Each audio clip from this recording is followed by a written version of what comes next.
자, 오늘 저희가 함께 묵상할 하나님의 말씀은 마태복음 6장 9절에서 13절까지 말씀입니다. 제가 봉독합니다. 그러므로 너희는 이렇게 기도하라. 하늘에 계신 우리 아버지여, 이름이 거룩히 여김을 받으시오며 나라가 임하시오며 뜻이 하늘에서 이루어진 것 같이 땅에서도 이루어지이다. 오늘 우리에게 일용할 양식을 주시옵고 우리가 우리에게 죄 지은 자를 사하여 준 것 같이 우리 죄를 사하여 주시옵고 우리를 시험에 들게 하지 마시옵고 다만 악에서 구하시옵소서. 나라와 권세와 영광이 아버지께 영원히 있사옵나이다. 아멘.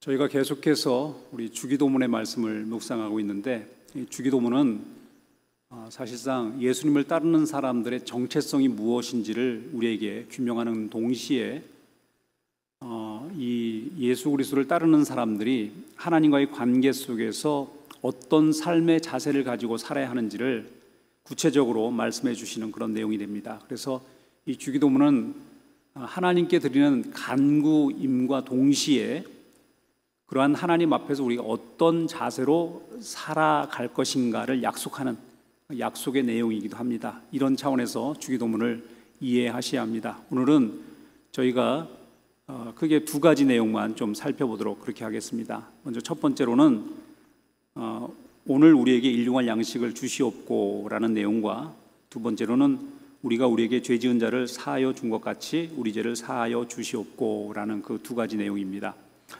먼저 첫 번째, 우리에게 일용할 양식을 주시옵고 라는 이 말씀은 어떤 의미에서 오늘 우리에게 필요한 양식을 공급해 주십시오 라는 그런 간구로 이해하기가 쉽습니다. 일단 표현 자체는 그렇게 이해하는 것이 바람직합니다. 그러나 이 말씀의 본질적인 의미를 이해하기 위해서 우리는 좀 더 학습이 좀 필요한데요.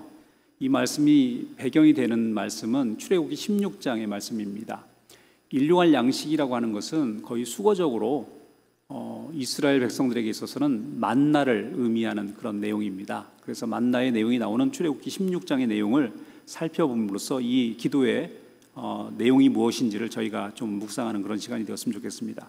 기본적으로 이 출애굽기 16장에는 하나님께서 이스라엘 백성들에게 만나를 하늘에서 내려주시는 장면이 묘사되어 있는데요.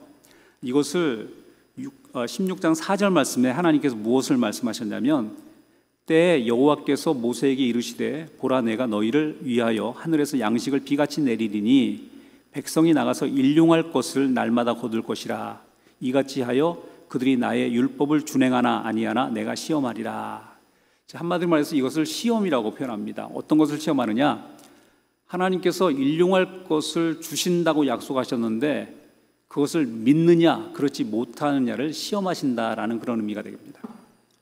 여러분 잘 아시지만 하나님께서 만나를 내려주실 때 어떤 방식으로 내려주셨냐면, 평일 5일은 하루분의 양식을 내려주시고 안식일 전날에는 이틀분의 양식을 내려주십니다. 그리고 주일 안식일에는 하나도 내리지 않으셨습니다.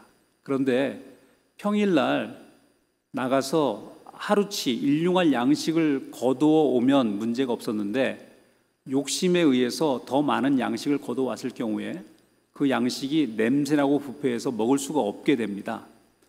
이것을 하나님께서는 무엇을 말씀하시냐면, 하나님께서 하루분의 양식만 거두어오라고 하셨는데 욕심에 따라서 더 많이 거두었을 때는 그것이 자기 것이 되지 못한다라는 거예요. 그리고 매일매일의 내일 것을 염려해서 오늘 내일 분량까지 거둬 드리는 것은 믿음의 행위가 아니라는 겁니다. 하나님께서 말씀하시는 믿음의 행위는 무엇이냐면, 하나님께서 일용할 양식을 공급해 주시겠다는 약속을 믿고 그날의 필요를 채우는 삶을 살아가는 것, 이것이 바로 하나님을 신뢰하는 것이고 또 믿음의 삶이다라는 것을 우리에게 말씀하고 있습니다. 그래서 오늘 우리에게 일용할 양식을 주시옵고라는 이 말씀은 어떤 의미냐면, 내가 인간적인 의지와 노력을 가지고 내 삶을 예비하고 준비시켜 나가는 태도로 살지 않겠다는 고백입니다. 그래서 나는 살면서 하나님이 나에게 공급하신 공급의 내용을 가지고 살아갈 것이며, 더 이상 나의 삶에 내 생각의 어떤 걱정과 염려로 인하여서 더 많은 것을 쌓아두고 확보하려는 삶의 태도를 갖고 살지 않겠습니다라는 이 말씀이 오늘 본문에 나오는 가장 중요한 내용이라고 이렇게 표현할 수 있습니다. 기본적으로 우리 인간들의 삶은 두 가지로 크게 대별되어집니다. 염려하는 삶과 확신하는 삶입니다. 어떤 사람들은 매일 염려하는 사람이 있습니다. 내일 먹을 것이 무엇인지, 또 내일 무엇을 해야, 그리고 오늘 내가 무엇을 준비해야 하는지, 이런 것을 가지고 항상 염려하는 그런 사람들이 있습니다. 하나님께서는 우리를 사랑하시고 우리의 날마다의 필요를 채워주시겠다고 약속하셨는데, 그 하나님의 약속을 신뢰하지 못하고 믿지 못하여서 자기의 능력과 힘으로 무엇인가를 이뤄내고 더 많은 것을 확보해야 한다라고 생각하면서 사는 사람들이 많습니다. 이런 사람들은 항상 어떻게 되냐면 항상 염려하는 마음을 가지고 살아갈 수밖에 없습니다. 그러나 매 순간이 하나님의 은혜와 축복 가운데 사는 삶이고, 하나님께서 우리에게 일용할 양식을 공급해 주신다라는 확신을 갖고 사는 사람들은 삶 속에서 염려하지 않습니다. 왜냐하면 그것을 이루실 분은 내가 아니고 하나님이시기 때문에 그렇습니다. 그래서 이 말씀은 하나님께 앞으로 일용할 양식을 구하는 이 기도의 내용을 가지고 살겠다라고 하는 이 말씀은 무엇이냐면, 내가 내 의지와 내 능력으로 내 삶의 풍요와 안전을 내가 확보해내겠다라고 생각하며 사는 삶이 아니라 나의 삶의 모든 것을 하나님께 맡기고 의지하겠습니다. 하나님을 완전히 신뢰하고 하나님의 약속을 확신하는 마음과 태도로 삶을 살아내겠습니다라는 것이 바로 기도의 참된 의미라고 그렇게 표현할 수 있습니다. 여러분 잘 아시지만 누가복음 12장에 보면 예수님께서 어리석은 부자의 비유를 말씀하십니다. 그가 한 해 동안 열심히 수고하여 쌓아둘 곳이 없을 정도로 넉넉하고 충분하게 소출을 합니다. 그래서 창고를 새로 짓고 그곳에 곡식들을 쌓아두면서 무엇을 말씀하시냐면, 내가 지금까지 수고하여 이렇게 많은 것을 저장하였으니 이제는 먹고 즐기자라고 이야기합니다. 그랬더니 하나님께서 그에게 꿈에 나타나셔서 무엇을 말씀하십니까? 내 영혼이 내 손에 달려있는 것을 내가 알지 못하도다.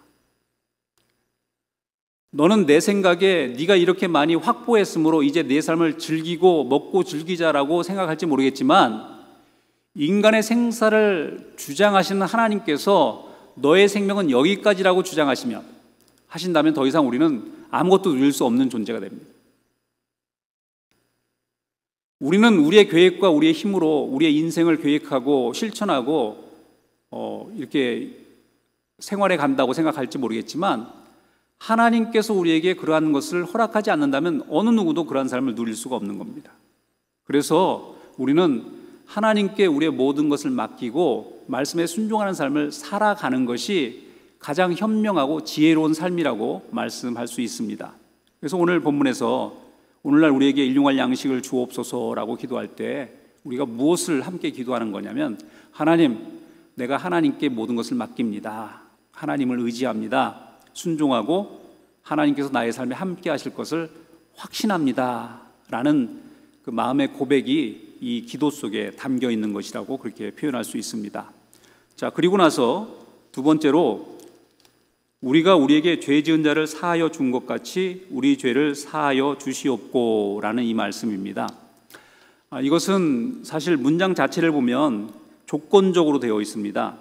우리가 우리에게 죄 지은 자를 사해 준 것처럼 그렇게 사해 주었을 때에 하나님께서 우리의 죄를 사해 달라라고 그렇게 간구하는 것처럼 보입니다. 물론 이 본문에서는 문장 자체가 의미하듯이 그런 조건적인 의미가 전혀 없는 것은 아닙니다. 그런데 먼저 우리가 우리 자신에 대해서 이해할 것은 무엇이냐면, 우리가 먼저 하나님의 용서하심을 받은 존재라는 사실을 우리가 잊어서는 안 됩니다.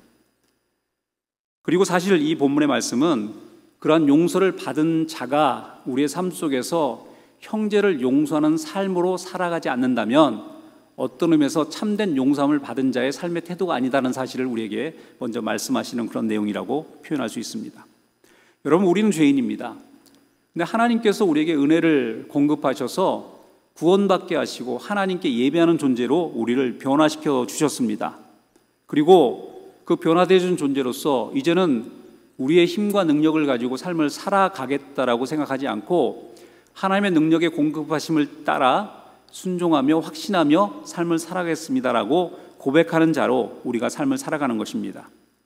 그래서 저희가 맨 처음에 죄를 지었을 때 어떻게 되죠? 하나님의 공급하심을 떠나서 그것과 구별되어서 이젠 더 이상 하나님의 공급하심을 받지 못하고 우리의 의지와 우리의 뜻대로 살아가는 존재로 바뀝니다. 그런데 그 결과가 어떻게 되죠? 우리가 더욱더 죄와 고통으로 점철되어진 삶을 살아갈 수밖에 없죠. 죄의 결과로서 우리는 고난을 받게 되고 계속적인 죄 가운데 빠져 있는 그런 삶을 살아갑니다. 그런데 그런 우리를 하나님께서 사랑하셔서 독생하신 아들을 보내주시고 그 독생하신 아들의 죽으심을 통하여서 우리를 구원하셨어요. 즉 죄로 인하여 우리가 죄의 결과로 갖게 되어질 사망의 심판으로부터 우리가 사함을 받아 영생을 누리는 자가 되었다라는 얘기입니다. 자, 이런 하나님의 용서하심이 우리에게 있었습니다. 그런데 그런 은혜를 받았던 우리들이 실제 우리의 삶 속에서 어떤 삶의 자세와 태도로 살아가는지를 한번 보시자는 거예요. 여러분, 우리는 우리 주변에 우리의 감정을 상하게 하는 주변의 사소한 잘못에 대해서 불끈하고 우리가 받은 은혜의 크기가 어떠한지를 생각하지도 않은 채 내가 받은 조그만 피해 자체에 매달려서 상대를 용서하지 않겠다 그러고 주먹을 불끈지는 일들이 얼마나 많습니까? 나에게 조금이라도 잘못된 행동을 취했다는 이유로 우리가 우리 주변의 사람들에게 얼마나 미워하고 증오하고 또 나의 자존심을 상하게 한 것에 대해서 결코 용서하지 못하겠다고 얼마나 부들부들 떨면서 우리 상대에게 그렇게 대하고 있습니까?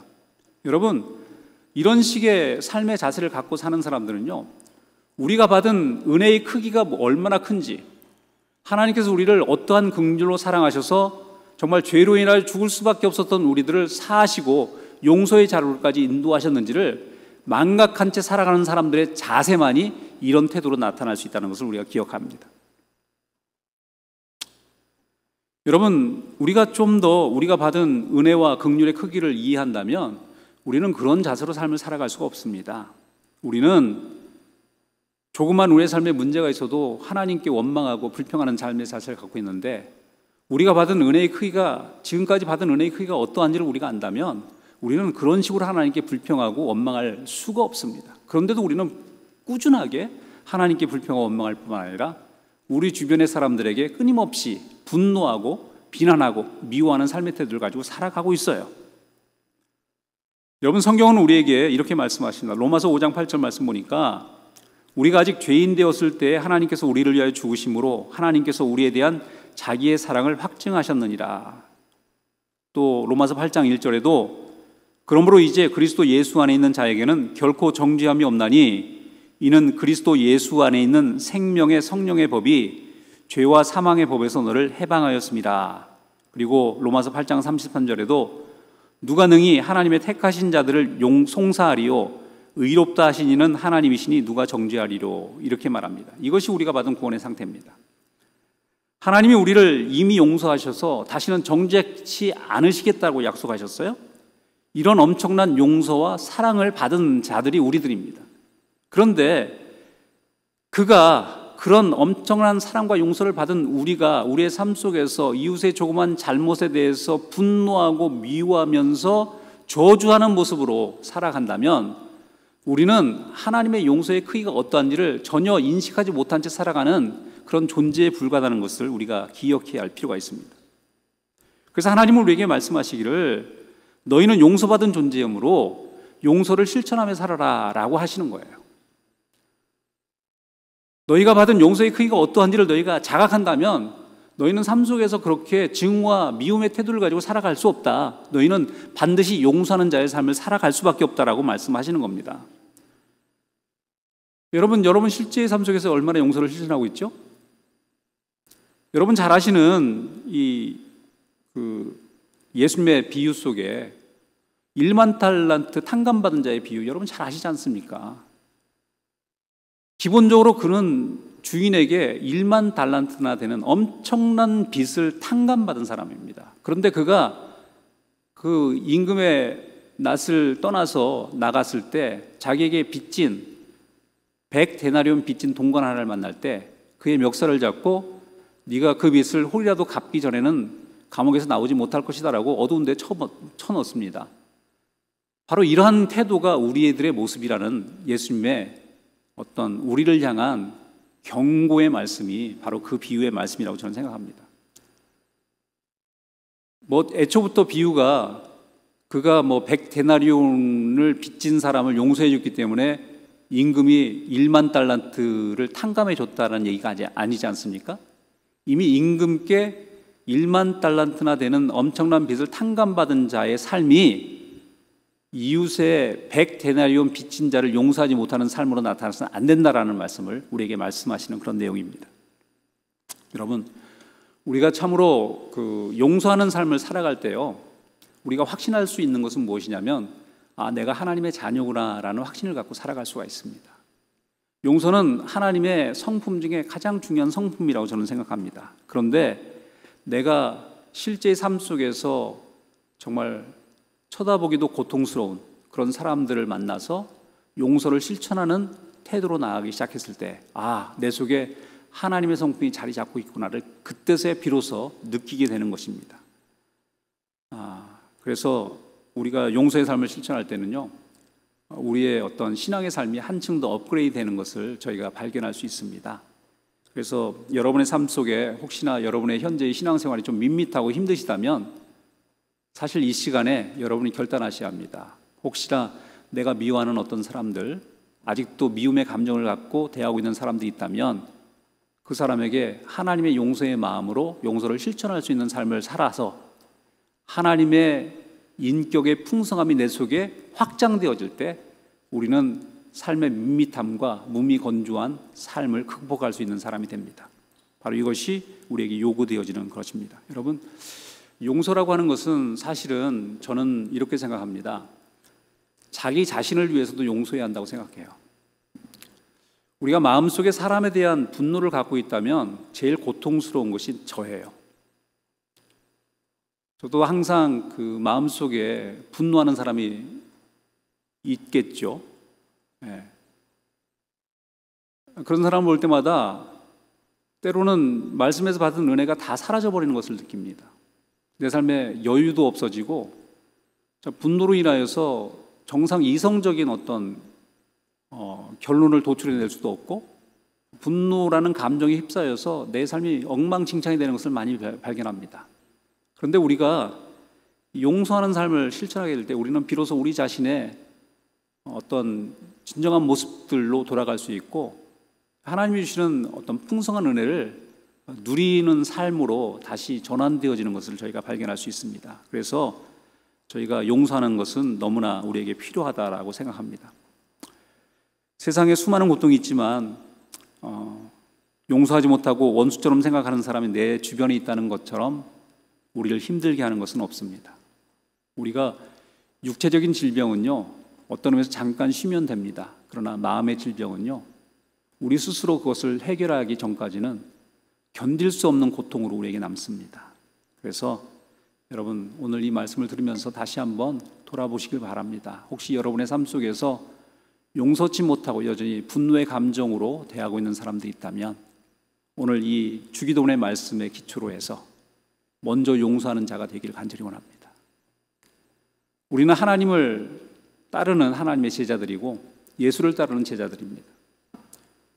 그리고 그 제자들이 어떻게 살아야 할지가 이 주기도문에 묘사되어 있습니다. 그런데 우리가 여전히 다른 사람을 용서하지 못하는 삶의 태도로 살아가고 있다면 우리는 참된 의미에서 예수 그리스도를 따르는 제자가 아니라고 이야기할 수 있습니다. 그래서 오늘 본문의 말씀은 이렇게 말합니다. 우리에게 죄 지은 자를 사하여 준 것 같이 우리 죄를 사하여 주시옵고, 우리가 먼저 우리에게 죄 지은 자를 사하여 주는 태도와 자세로 나아갈 때 하나님께서 우리를 용서하신 용서의 모습들이 우리의 삶 속에서 비로소 우리가 경험할 수 있는 현실이 된다는 거예요. 그래서 여러분들 이 용서의 마음으로 여러분 주변의 사람들을 대하는 여러분 모두가 되길 간절히 원합니다. 오늘 이 본문의 말씀은 크게 두 가지라고 말씀드렸습니다. 일용할 양식을 주시옵고, 자기의 삶과 자기의 모든 생활을 자기의 능력과 어떤 의지로 개척하고 이뤄내겠다라는 자세가 아니라 하나님께 맡기고 하나님께 순종하는 삶의 태도를 가지고 살아내겠다라는 것이 바로 이 말씀이라고 했습니다. 그리고 하나님의 용서함을 받은 자들은 마땅히 우리 주변의 사람들을 용서하는 삶의 자세와 태도로 나타나야 한다라는 것이 오늘 본문의 가장 중요한 말씀입니다. 이 말씀들이 여러분의 삶 속에서 실천되어질 때 주님을 따르는 제자로서 더욱더 풍성하게 되어지고 더욱더 성숙하게 되어지는 여러분 모두가 되길 간절히 축원합니다. 우리 함께 기도하겠습니다. 하나님 아버지 감사합니다. 오늘도 귀한 말씀을 대했습니다. 특별히 우리에게 주신 이 귀한 두 가지 기도의 제목들을 오늘 하루 우리의 마음속에 새기고 또 살아가는 모든 현실의 상황 속에서 적용하여서 그 말씀을 통하여서 우리가 더욱더 주님의 제자의 모습으로 더욱더 나아갈 수 있도록 축복하여 주옵소서. 염려와 근심 가운데 사로잡혀 살아가는 삶이 아니라 하나님께 온전히 신뢰하고 하나님의 약속을 확신하는 마음의 자세를 갖고 정말 더 이상 염려하지 않고 주를 향한 확신 가운데 살아가는 우리의 삶이 될 수 있도록 축복하시고 또 우리가 용서함 받은 자임을 항상 자각하며 우리 주변에 내가 용서치 못하는 사람들에게 주님의 용서하심을 통하여서 그들을 용서할 수 있는 자로 우리가 변화되어질 수 있도록 그래서 하나님의 긍휼의 풍성함을 내 삶 속에서 맛볼 수 있는 그런 존재로 우리 모두가 세워질 수 있도록 축복하여 주옵소서. 귀한 시간을 주께 감사합니다. 예수님 이름으로 감사하며 기도했습니다. 아멘.